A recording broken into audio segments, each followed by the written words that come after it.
Long before humans learned to control fire, there was a time when night meant complete darkness, food had to be eaten without cooking, and the warmth of a fire was completely unknown.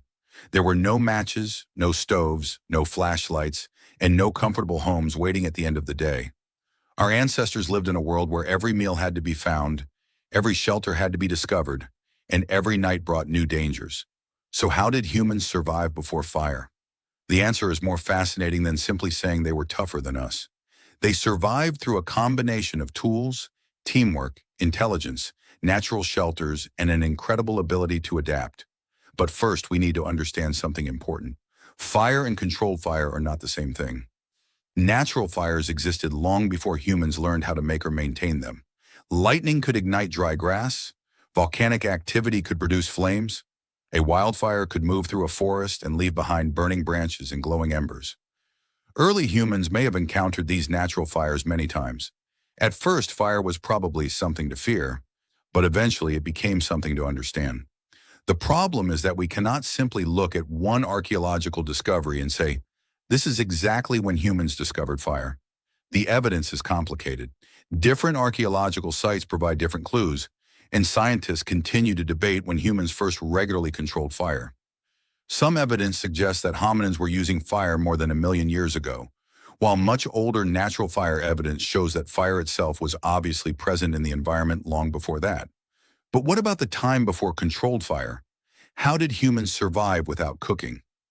The first major answer is food. Without fire, our ancestors had to rely heavily on foods that could be eaten raw or processed using other methods. That could include fruits, leaves, seeds, roots, tubers, insects, eggs, and animal tissues. Meat was also possible, but getting useful nutrition from raw meat was not as simple as eating a cooked steak today. This is where stone tools became extremely important. Early humans could use sharp stone flakes to cut meat, separate tissue from bones, and process plants. They could also break bones to reach the nutritious marrow inside. A stone that looks almost meaningless to us could have been an incredibly valuable survival tool. It could act like a knife. Another stone could work like a hammer. A sharp edge could help remove meat from a carcass. This meant humans did not need fire to make every food source useful. They had another technology, tools, and this technology was constantly improving. But food was only one part of the survival problem. The bigger challenge may have been the night. Imagine standing in an open landscape after sunset with no electricity, no flashlight, and no streetlights. You cannot see what is moving around you. You cannot easily tell whether a sound is coming from a harmless animal or a predator. You cannot simply lock your door and go to sleep. So where did our ancestors sleep? The answer probably depended heavily on the environment. Natural shelters could provide protection from weather and some predators. Rock overhangs, caves, dense vegetation, and other sheltered locations could become temporary homes. And humans did not necessarily live alone. Living in groups could dramatically improve survival. A single human is vulnerable. A group is different. More eyes can watch the surroundings. More people can search for food. Adults can protect children. And knowledge can be shared. This social cooperation may have been one of the most important survival technologies humans possessed before fire. Think about it. If one person discovered that a particular plant was safe to eat, that knowledge could potentially be passed to others. If someone found a reliable water source, the location could be remembered. If a certain area contained dangerous predators, the group could learn to avoid it. This meant survival was not only about physical strength, it was also about information. Our ancestors were learning from their environment and from one another, and that ability to learn may have been just as important as any physical adaptation. But there was another major challenge. Cold. Without fire, humans could not simply sit around a warm campfire during a freezing night. They had to rely on other strategies. Shelter could reduce exposure to wind. Natural materials could provide insulation. Body posture could help conserve heat. And staying close to other members of the group could also help reduce heat loss. The environment itself mattered enormously. Humans living in warm regions faced very different challenges from groups living in colder environments. This is one reason human survival cannot be explained with a single universal strategy. Different environments require different solutions. And then sometime in the distant past, fire began to change the equation. But it probably did not happen in one dramatic moment. There was no single prehistoric person who suddenly invented fire and changed humanity overnight. Instead, fire control was likely a gradual process. First, humans may have learned to use naturally occurring fire. Then they may have learned how to preserve burning wood or embers. After that came the ability to maintain a fire. And much later, humans became capable of deliberately producing fire. Each step required knowledge, and each step changed what humans could do. Archaeological evidence gives us some remarkable clues. At Wonderwork Cave in South Africa, researchers have reported evidence of fire use dating to around 1 million years ago, including burned plant material and other traces associated with combustion. At Gesher B'nai Yaakov in Israel, evidence dating to roughly 780,000 years ago has been associated with controlled fire and the processing of food.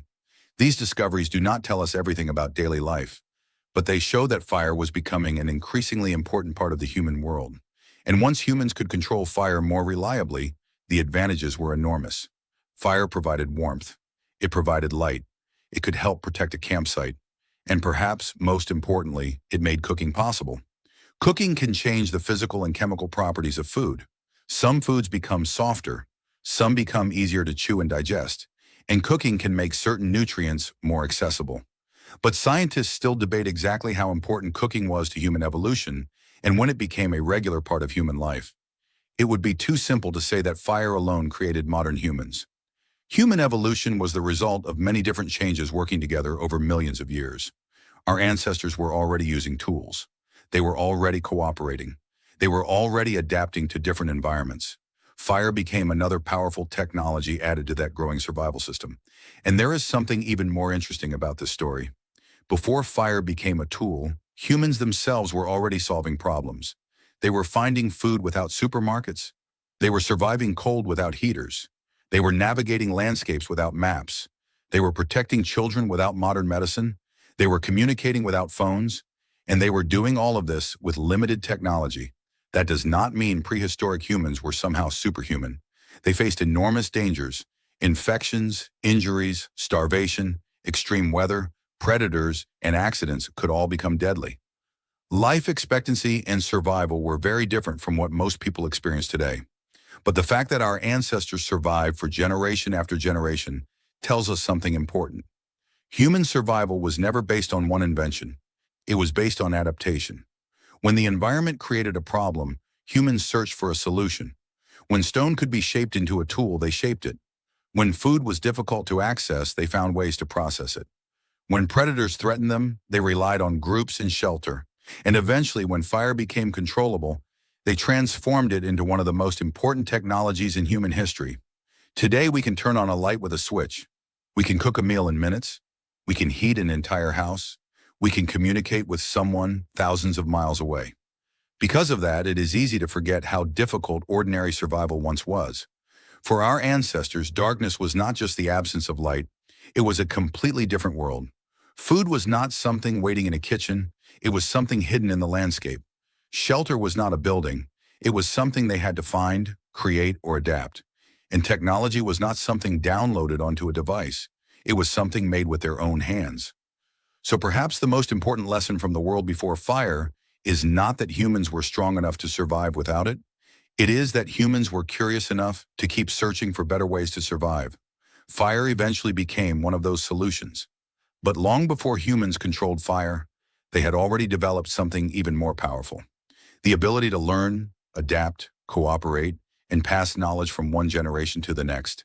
And that may have been the real technology that kept humanity alive.